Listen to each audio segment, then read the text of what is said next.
Huh? Huh? Huh?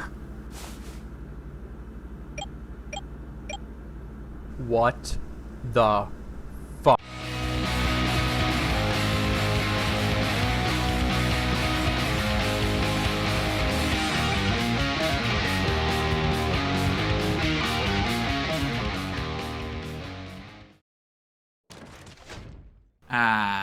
There's Sleeping Beauty. I honestly thought you were never gonna wake up. You just left me alone in our hideout? I could've... My camera! Oh, thank God, there it is! You were pretty passed out, so we thought we might as well take your cam and get set up for the day. Very kind of you. Maybe not worth the heart attack, but... What is this? I've already saw it earlier, but we decided it's best not to touch it until you got here. Redetermine the value to black sites contained entities? They want me to do this? Why aren't you doing this, Chief Financial Advisor? Don't ask me. If they wanted me to do this, I would have been given this task myself. God, I can't do this alone. I'm gonna need help or something. Actually, I think I might know some people. Hello, Pressure Heads. Welcome back to This Week in Pressure. Today, I've been graciously invited to do something that isn't my job, and that is redetermining the value of each currently contained entity. This video is pretty long, so let's not waste any time. Thank you to my channel members, and let's get started. And for the non-Twip viewers, this video will basically be going over why every entity is currently being contained, and their current value or in value to URBANSHADE. First up on the agenda, we have the Angler and its variants, all except for Chainsmoker. We'll get into him after this. From what we can tell, covering all the bases and reading its document, the most reasonable excuse for keeping the strange fish around is for very, very vengeful purposes. As we can see in this document, this particular Angler was kept around just in case anything got out about URBANSHADE, if any sensitive info was leaked by rival companies or outlets. With the weird electrical abilities this thing possesses, it could be a real threat if they could find a way to amplify its powers. So with that, the Angler is determined to be valuable for very petty purposes. Moving on to the original tangent I was talking about earlier, Chainsmoker. This thing is a real threat, even more than the other Anglers. Chainsmoker in particular was corrupted by Paranoia's box, causing this blobfish to emit a never-ending gas of basically Scarecrow's fear toxin that causes multiple types of phobias. Need I say more? Chainsmoker is one hell of a drug. This blobby boy is determined to be valuable. Okay. I'm getting word that our first guest is here. So keeping on the topic of node monsters, let's give it up for Loose Logan. Hi, it's me, Loose Logan, that guy person from the thing. I will be discussing Harbinger because Harbinger, if you encounter him, he has an infinite minigame. But that doesn't really matter for this video. What really matters is the fact that he makes the lights turn blood red and somehow telekinetically opens and slams everything. But how does this all happen? We gotta get to the bottom of this. Okay, so looking at Harbinger's document here, we could see he... Okay, well fuck you too, URBANSHADE. Yeah, there's not too much to really understand about this guy. He's just evil.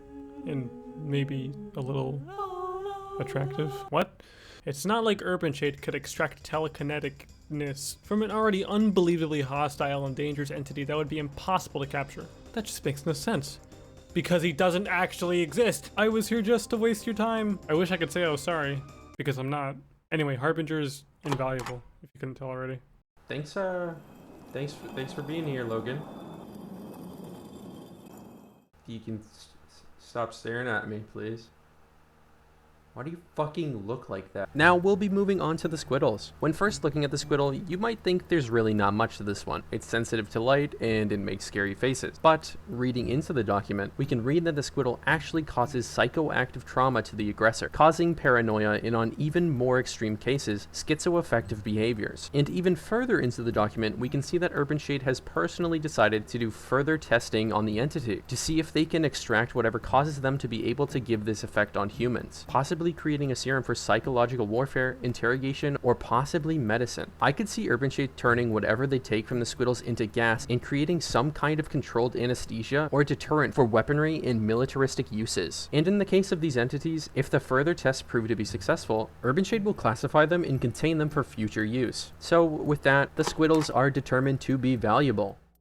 Next up, we have the Black Site's most integral entity as of Worth the Wait Part 1, Pandemonium. From being an unstoppable force with unknown origins to becoming the Black Site's personal trash can, no other entity has it quite made for itself like Pandemonium. The document describes Pandemonium's ruthless behavior, tearing up quite literally anything URBANSHADE puts in front of it, and also being able to break down and digest almost any material. Without a doubt, this entity in particular is very, very valuable. Don't even get me started on this thing's destructive capabilities.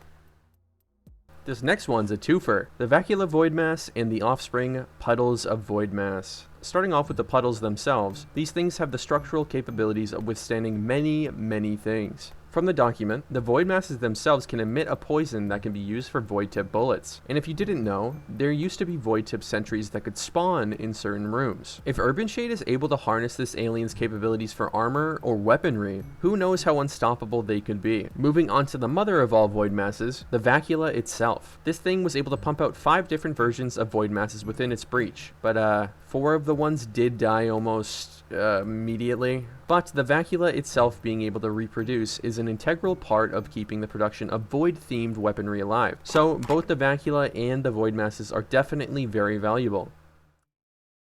Now we're going to be moving on to everyone's favorite jump scare, the Wall Dweller. What the fuck? Ah!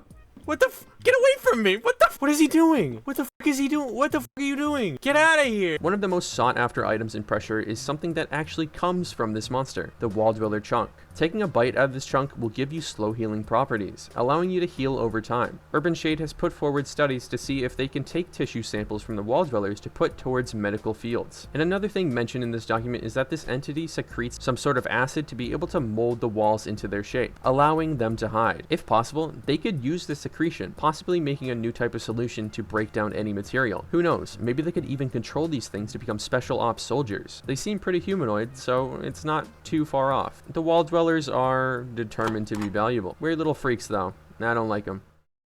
Oh, and I'm getting word that 2 of our guests are here at the same time. Why don't you guys fight to the death off screen to see who goes first? Oh, my goodness. Oh, so ruthless, so evil. Wow. Okay, looks like Queebs going first. Okay, for this next part, just imagine I sound like Queebs. Unfortunately, he was gunned down in his line of duty, protecting his steal a brain rot or something. I don't know. Just imagine a really annoying, raspy, non-offensive French person voice. In other words, he couldn't record his lines, but he did write the script, so verbatim. Okay, here we go. Next up, I, not babasmind, want to talk about Z-96, also known as Mask of Sadness, or Good People, minus Painter. While Z-96 during the lockdown wreaks havoc within the Black Site and acts as fake doors, the way the mask is contained is literally sitting on a table. The mask itself is harmless to anyone near it unless actually worn. Then it becomes an issue. URBANSHADE keeps this mask for war reasons. Placed upon the face of an enemy soldier, it is then sent into its deployment location to wreak chaos within the enemy's line. When it has done its duty, it is then killed, and the mask is retrieved and placed back into its containment cell. So personally, in my views, Queebs views, that guy. Unless there is multiple breaches, the Mask of Sadness seems to cost nothing to keep, and you could probably slap a warning that says do not wear, and it would be fine. So from what I'm reading from this freak, I would say the Mask of Sadness is definitely valuable to the company. Alright, and next up we have Will. Take it away. Alright, so iFestation. She's big, she's a shark, but is she profitable? Well, URBANSHADE would tell you no, and that she must be executed immediately, but I beg to differ. Sure, she's an aggressive, uncooperative 1,000-pound shark that's completely hell-bent on murdering her enemies in cold blood, but she's smart. Why does this matter? I'll tell you why. Animal intelligence. Somehow, in the midst of their experiment-filled madness, URBANSHADE managed to unearth the key to expanding intelligence of non-human animals. iFestation not only has the ability to process feelings like revenge, but she also managed to surpass the intelligence of the average human child during cognitive testing. Now back to Prophet. Let me run you all through a hypothetical here. What is the one thing people have always wanted regarding their pets? It's the ability to hear their thoughts and communicate with them. Right? We all want to hear what our little guys want to say to us. Bam! Animal intelligence expanding injection. Now you know your pet really can understand you. Not only can it be passed off as a novelty, but it can also be used in the military. Think about that. Bomb squad dogs that can actually communicate with their handlers, save for the side effect of slight brain damage. And who loves to sell merchandise to the military? URBANSHADE. I rest my case. I didn't preview this before editing. Determined to be valuable. Yep. Moving on to our first 180, the bottom feeder. I will say I am breaking my rules here. He is not contained, it is a wild animal, but nonetheless, let's keep going. If you ignore this guy's disgusting, weird, gross, I don't like it body and face, this creature is able to produce a paralyzing liquid to make their prey unable to fight back. Currently, these things aren't contained, but possibly could be in the future for paralyzing serums for weaponry. So with that, the bottom feeders have the potential to be valuable.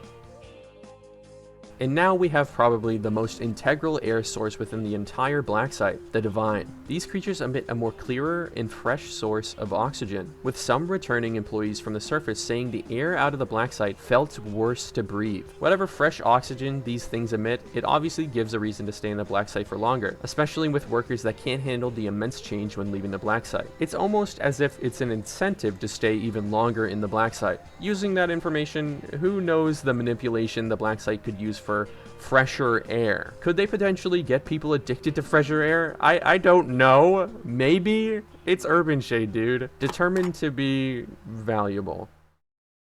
And another twofer, we have the Candlebearers and Candlebrutes. Lumping these two together, they're basically the same deal. So with that, both being very aggressive towards the player. And if you made your way through the administration once or twice, you may have seen a certain board with a drawing on it, depicting a Candlebearer hunched over with a cannon on its back. Now, on paper, or I guess on whiteboard, it's a good idea, but one section from the Candlebrute document entails that after enough damage and exposure to light, the bearers and brute will die. And at the bottom of the second page, it is stated by URBANSHADE themselves that at this moment, there is no value to them. Without proper armor or ways to keep them from basically being allergic to sunlight, there isn't an entirely positive way I can say that they can be valuable, but that doesn't mean it's out of the question. If you ignore the light aspect of its downfall, put these things in a dim area and have them guard something, they'll probably do a pretty good job. So with that, I think with both parties involved, they have the possibility of being valuable, but at this moment, they will be determined invaluable.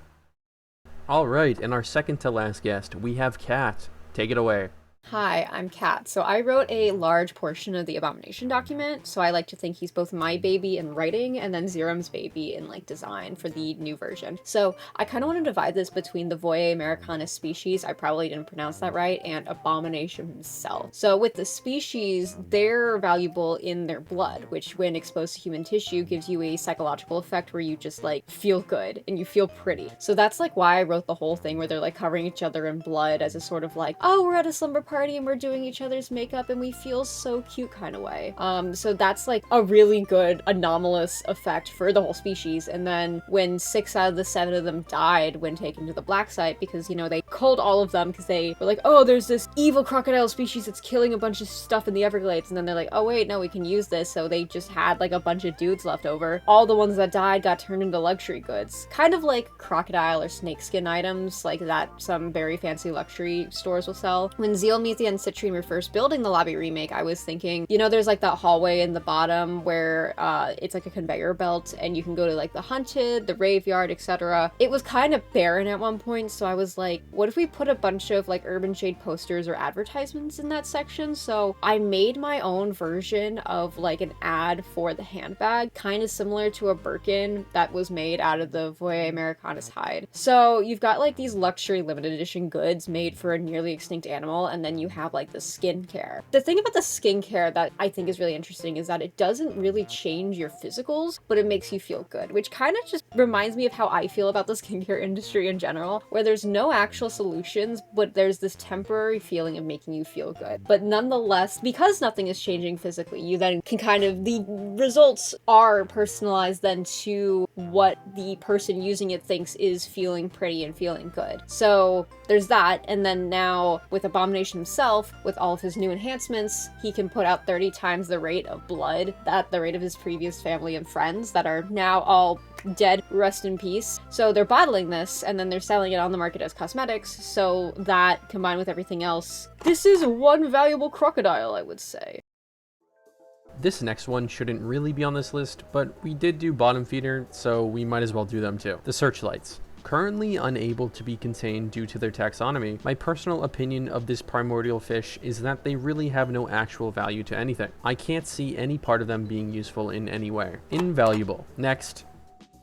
Alright, we are on to the computer himself, Painter. Now, I should start this off by explaining what exactly Painter has been doing since he's been contained. URBANSHADE have basically been using him as a Roblox mining tool. Basically Pressure's universe of Bitcoin mining. But this has fried his inner components. It's stated that even though its outer shell resembles an 80s computer, its processor was extremely high grade. But since it was heavily used and degraded over time, it's basically a husk of what it once was. So, in all honesty, I don't think Painter would have any actual value to URBANSHADE due to his uncooperativeness and the sheer degradation of his systems. He can't be valuable to them anymore. Although it is said that the computer's energy output could rival even today's supercomputers. So possibly, Painter could be taken apart and used as an energy source for the black site, if anything. Invaluable? I'm not even sure. This next one is kind of glossed over. I don't see a lot of people talk about this one. My Analog Horror Christmas Tree. I'm just gonna say this off the bat, it's invaluable. But the only reason this thing is currently contained is because of the sheer horror and destruction this thing spews out around the tide of Yule. They contain this to save people like us. We are honestly lucky to have them know of its existence. Next, we have the Imaginary Friend, also known as the Anti-Loneliness Tool. The Imaginary Friend is described as terrifying in its document. Now, me personally, I find it more annoying than horrifying. Maybe horrifyingly annoying, but nonetheless, let's just keep going. URBANSHADE themselves have stated this remote has no monetary value, although site staff have been known to use this regularly. As the secondary moniker portrays, it can be used to boost morale for people feeling more lonely. If they're able to tweak or communicate with whatever this otherworldly creature is, this remote could be sold as a real companion type. It's not like URBANSHADE is unable to find whatever pocket dimension this thing is from or anything. They got lots of stuff at their disposal. So with the potential for better uses, I would say this could be valuable if more experimentation is done. And speaking of disposal, let's talk about abstract art. Just kidding, invaluable as fuck. Next. Moving on, we have our one-way ticket to heaven, the Guardian Angel. This creature isn't technically contained, but it's definitely here against its will, having its legs blown off and strung from 2 blood-sucking tanks. If you haven't read its document, the Guardian is currently being drained of its pure blood, which will cleanse the consumer of any sin and allow them to get into heaven when they pass. So with that being said, if any of these terrible, terrible people want to make it to heaven, they better keep this thing around. Valuable. Let's move on. Alright, and our next guest is... okay. Hobo's name is crossed out, and Vari is crudely written underneath it. Okay. What is this? Vari! So, Hobo was supposed to do this segment, but I really wanted to do one, so I kinda stole his. Let's hope he doesn't mind. Here we have the Redeemer. A revolver decorated with golden engravings used by URBANSHADE to carry out assassinations by leaving the weapon in a location that will be noticed by the target, resulting in them picking up the weapon and shooting themselves with it. However, if the target is able to resist the urge and shoot Hanger, URBANSHADE has made sure to contact the target prior to leaving the firearm near them, offering protection, for a fee of course, to which the target will usually reject. The target, now overwhelmed with paranoia after their life was threatened, will then usually have second thoughts about being unprotected, and will then contact URBANSHADE requesting the previously mentioned protection. And even if the attempt on their life wasn't enough to convince them to sign up, they will then take a more traditional approach to the assassination. So with that being said, Redeemer is determined to be quite valuable. In our second to last, we have the laughingstock of the research division, the Skelipede. This hellish being was so outrageously terrible, its experiments were all cut short due to how embarrassing it was to watch this thing fail. It was taken apart and sold at a local theme park for decoration, while the never-ending candles were put on display in a break room in the black site. So hey, at least something about it was useful in the end. Invaluable. Moving on. And finally, we have Rebar. Now, I have personally found a real liking to this freak of nature. Its first ever encounter was described as towering, a real giant, full of metal, rebar, construction equipment, tools, you name it. This thing was only able to be taken down after a bunch of bombs were lobbed at it. Truly a force to be reckoned with. Towards the end of its document, it says research should be done to see if the creature's body could hold some sort of forming technology to be able to reattach or regenerate limbs. With that being said, the capabilities this thing could possess, it obviously can and probably will be valuable in the future. You thought I forgot about the man himself? Let's talk about the entire reason we're playing this game in the first place, Sebastian. I'm gonna break a few hearts here, but Sebastian is not profitable. There is absolutely no way URBANSHADE would keep him around after everything is settled, even with his newfound fish powers. He is the main reason URBANSHADE is currently on lockdown. And to be fair, from what we've seen in the ending to the game, URBANSHADE can't even enact revenge upon Sebastian. He gets away scot-free. So keeping all of this in mind, and using URBANSHADE's perspective, Sebastian in no way, shape, or form is valuable. Good for him, though. Yeah. Thanks for coming, guys. I'll see you around. Oh, that was a lot. Oh, looks like everyone else left, too. I guess I should do the outro. Well, thanks for watching. This video was very chaotic to put together, but nonetheless, it was still very fun to work with my friends. Hope you guys enjoyed the premise of this video too. Lots of people don't really take time to indulge themselves in the lore of this universe, so I wanted to give you a little look into what some of you are missing. But that's all for now. I'll see you guys later. Bye bye.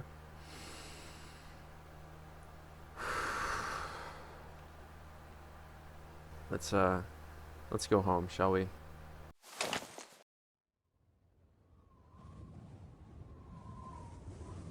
This isn't my camera.